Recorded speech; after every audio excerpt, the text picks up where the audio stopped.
Welcome to This ADHD Life, a podcast for people with ADHD, those who love us, and yes, even those who sometimes struggle to love us.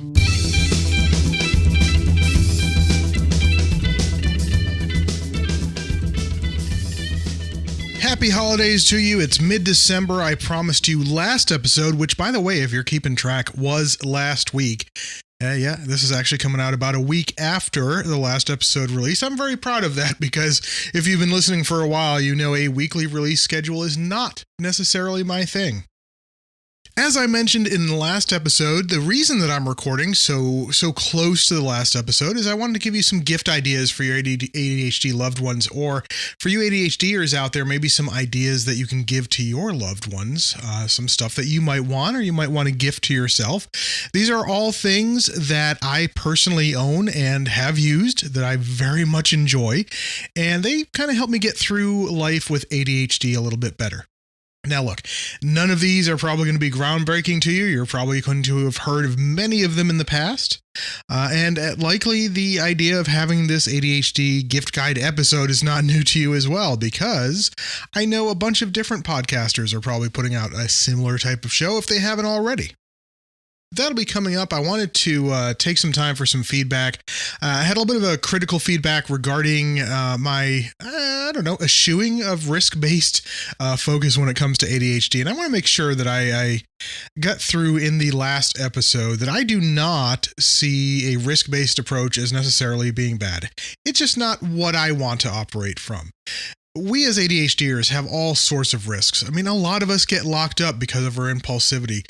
A lot of us go into bankruptcy because of our impulsivity and our overwhelm, and sometimes just our lack of planning and not being able to follow through. I could list a whole host of things. And in fact, when I first went to coach training, probably the first month or so was spent on all the negatives of ADHD. And a lot of us, we know the negatives of ADHD because we live with them on a daily basis. It's not to say they don't exist. They certainly do.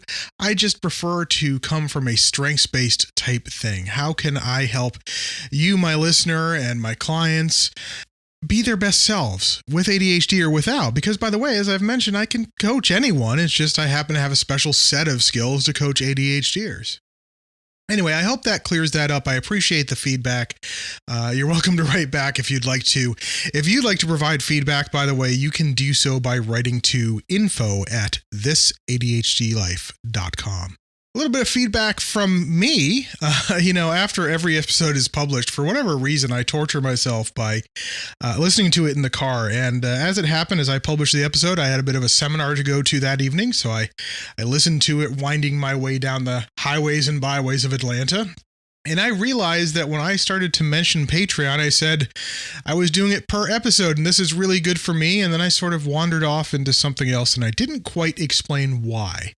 The reason I'm doing it per episode is that by doing it that way, it gives me some more incentive to make sure I'm recording episodes every month.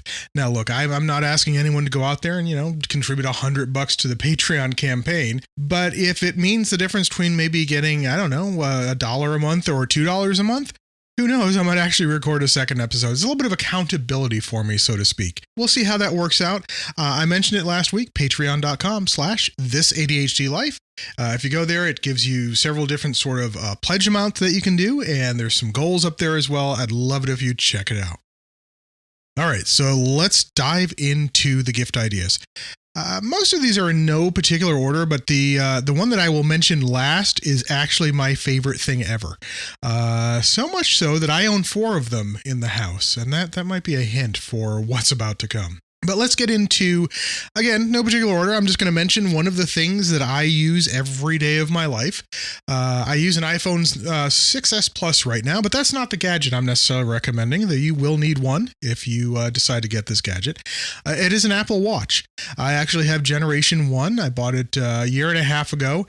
And I have to admit to you, it's not something that I use every minute of my day, but is so convenient being able to just yell down to my wrist, "Hey Siri, set a timer for 15 minutes, or set an alarm for 3:30 p.m. if I might be taking a nap, or remind me to, take out the cat litter at 7 p.m. tonight, or remind me to take out the recycles tomorrow, or add butter to my Publix list, or, just schedule an appointment." The Apple Watch is really cool. I think it's been overhyped for the general public. For an ADHDer, there's a bunch of stuff that is really cool about it. I might in a future episode detail some of the particular applications that I use. For the most part, I have to admit, I use voice dictation the most and I use the built-in stuff the most. But there are some other tools that I do use as well. If you're interested in that, go ahead and write me a comment on the show notes or to info@thisadhdlife.com, and I'll make sure that I talk about those apps in the future. The second thing I've had for quite a while is a wireless headset, and I was using it with sort of let's just call it a plain old telephone line, even though it was, because I'm a tech guy, sort of internet-based phone system, but I still had like a regular old desk phone with this headset plugged into it. And what this allowed me to do, particularly while I was in classes, I don't do this necessarily with clients because I want to be really present and focused. What it allows me to do is wander around the house when I'm talking to someone. That's a huge thing for me. I didn't realize until about the third class in that while I was sitting at my desk trying to diligently write notes, I was actually not absorbing the information. And I had to go back and listen to the recordings of the classes to really pull the information out. One day, for some reason, I had my headset on, and yeah, that's right. I had a wireless headset on, and I was like dictating notes, taking notes at my desk. I decided to start redoing the cabling under my desk. I don't know what caused that to happen, but I did it. And I found that was the class that I captured sort of the most internally. My brain just sucked that information up like a sponge. From that point forward, what I decided to do is every week I'd be on my wireless headset and I'd be doing something, and all of a sudden, my goodness, my house start getting cleaned, because most of the time on a Monday, I would be out in the kitchen cleaning the stove and the counters and the sink and just making sure everything looked good. And if I had some dinner to prepare, I would start preparing it.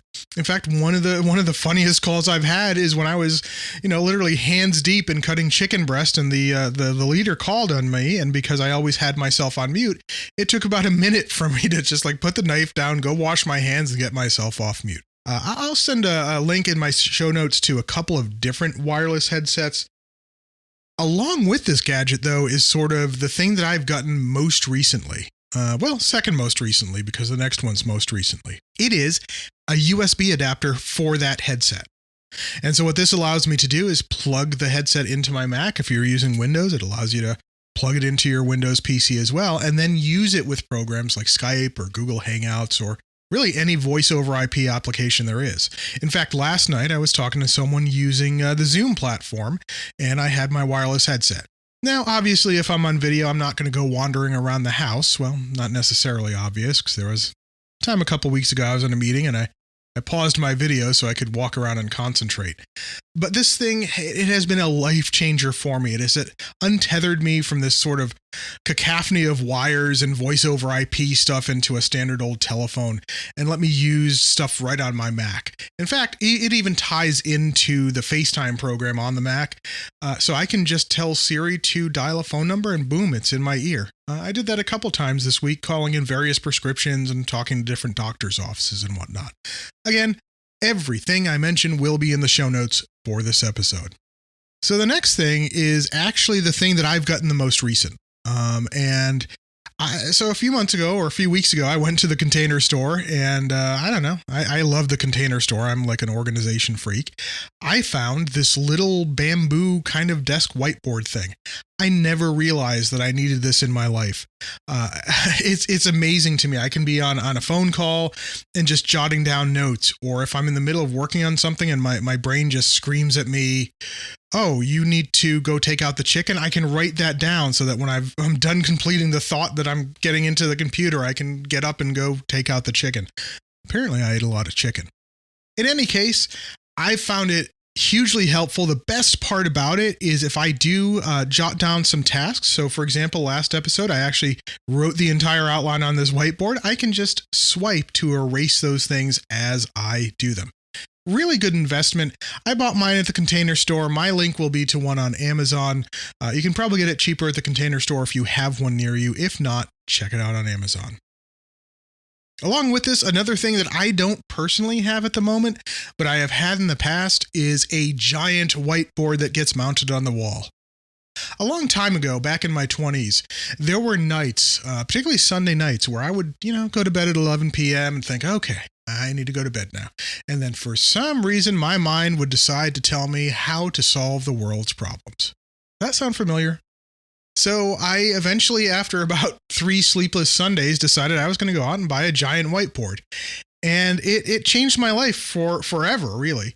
These days, I tend to get these ideas out of my head in kind of a brainstorming session into something electronic. But there are times where I could use a giant whiteboard in my life, and I still may go out there and get one. If I have to explain this, well, I don't know. It's self-explanatory, right? But basically, you get up, you go to the giant whiteboard and start writing down everything that's in your head. It's kind of brainstorming. It can be mind mapping. Similarly, you can actually get whiteboard paint. So if you own your house and you want to paint a whiteboard on your wall, go ahead. But that's an awesome tool, and it's something that can really help get stuff out of you in a way that then lets you get to sleep. I mentioned last week a kind of a fidget toy type thing. Fidget toys are huge. I do have my order in for a fidget cube. I'm hoping to get it sometime in January. I'm excited, but not too excited for it. I don't know if I need, 6 ways to fidget at all times. Last week I mentioned the erasers to these things called friction pens, Frixion. These pens are revolutionary to me. They are basically decent erasable pens. Back in the day, and I'm dating myself, we had EraserMate was a pen company, and they had these really hard eraser caps that would almost like tear through your paper. And yeah, it was erasable, but you could never write on the paper again. These pens use friction instead, thus the sort of play on the word friction. And what happens is each pen has a little bit of an eraser in it, and you can rub it, and that friction heat produced actually erases the ink from the page. Let it cool down, you can write on it again. These things are so popular that there is a notebook company out there that makes these notebooks that you can reuse over and over again. I actually got one a while back. It's not something I would recommend. The pens and just like a plain old pad of paper or a notebook, or particularly the notebook I'm going to be mentioning in a couple minutes, are a perfect thing for an ADHDer. It's really great to be able to just write at will without worrying about screwing up, because if you screw up, you can then just erase and go back over it. And we all know pen is a lot cleaner than pencil, right? So the eraser and the friction pens, definitely inexpensive, good stocking stuffers. It's a great gift for how I think hopefully it is for you too. Along with that is something called a boogie board, and I actually have a couple of these in my house. When I'm not using my new bamboo whiteboard for the desk, or if it starts to fill up, and that's happened a couple times where I'll go from call to call or project to project, I pull out the boogie board. And what this is it's a little electronic tablet sort of thing. It is not backlit, but as you press the pen on the surface, the light comes through. And so if you write hello, you see hello in sort of a greenish ink. You fill up the page, you can scratch things out. When you're done with it, you hit the reset button and boom, it's gone. I keep one at my desk. I keep one up on the fridge. Most of the time, the one on the fridge, while we want it to be used for things that we might need at the grocery store, most of the time it captures my thoughts while I'm wandering around on a phone call. So I mentioned notebooks a while ago, and I am someone, in fact, these next two ones are sort of polar opposites of each other. I'm someone that I like to write on paper. In fact, I know a lot of ADHDers love the feel. It's something, the tactile feel of having a pen on paper. And in fact, for a while, I was sort of a fountain pen snob, not an expensive fountain pen snob, but I got into really liking the feel of a fountain pen. That was until I found the friction pens. And by the way, they don't feel as great as a fountain pen, but still they satisfy getting stuff onto paper. And I don't know about you, but there's something about being able to write really quickly that gets ideas out of my head faster than typing, even though I'm a really fast typer. I don't know what it is. Okay, with that in mind, when I was a fountain pen snob, I discovered these awesome notebooks from a company called Levenger, called Circa Notebooks. And what they are is sort of I don't know, kind of a cross between like a day planner notebook and a 3-ring binder.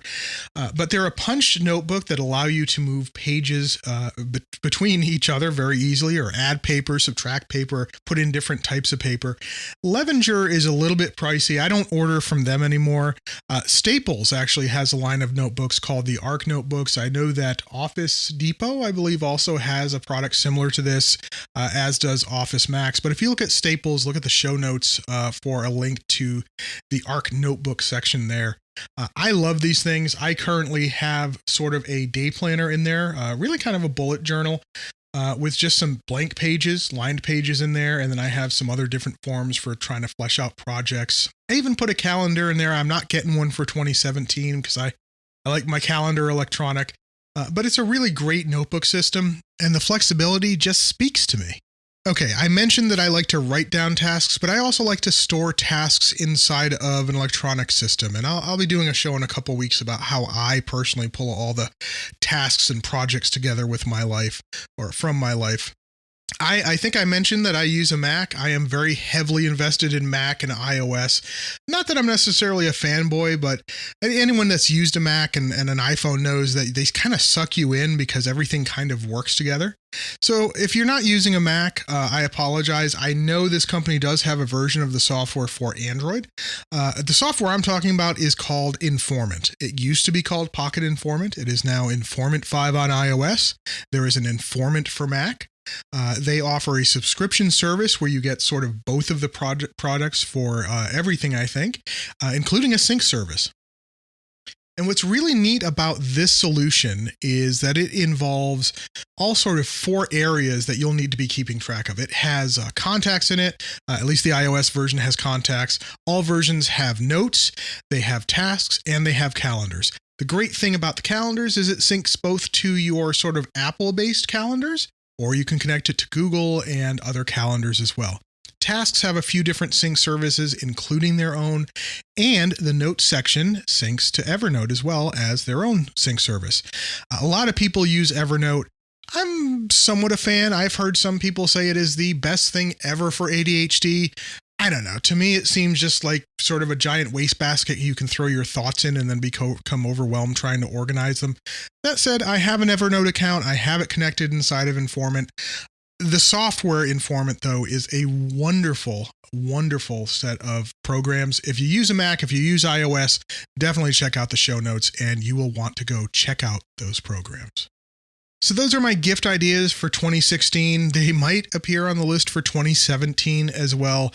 They're all things, or most of these things are things I use on a daily basis. Like I said, I don't have a giant whiteboard anymore, but most of these things I use every day of my life, and some of them I absolutely use every day of my life, like the Apple Watch, for example. Hey, wait a minute. You know what I forgot? I was looking at my show notes. Not going to edit this out because this is a true ADD moment. I didn't mention my top gadget. This is the gadget that I would recommend to anyone, ADHD or not. It is the Amazon Echo, or the little baby Echo Dot. Now, I have one Amazon Echo in my office. I love it for just being able to play some music while I'm working, or play a podcast or an audiobook while I'm working.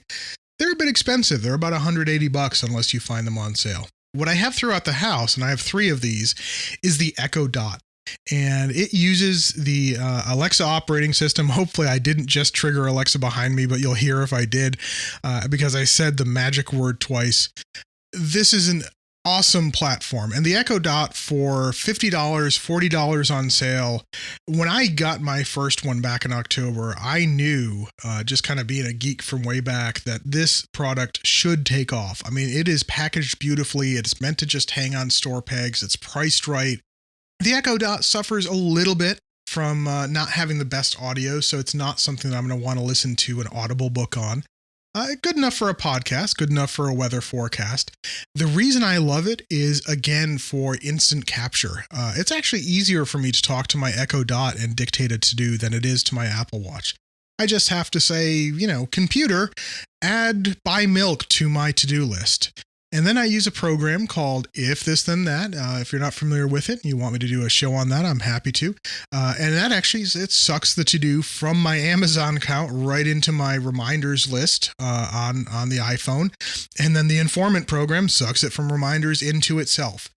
I very rarely forget anything these days. The only reason I forget stuff is because I forget, or I refuse, or I insist I don't have to actually yell, "Hey computer, add such and such to my to-do list."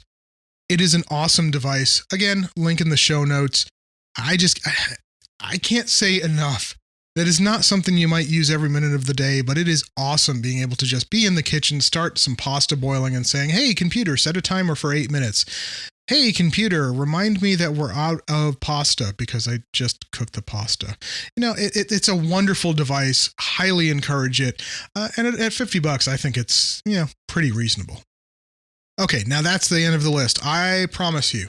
Let's talk about a few updates for this ADHD life. One is I have started pushing articles out sort of irregularly, but I'm starting to flesh out, what it means to be coached, what a coach is, what a coach does, what my rates are, stuff like that. So you may want to keep up with the This ADHD Life website if you have any interest in that, because I am starting to push articles out.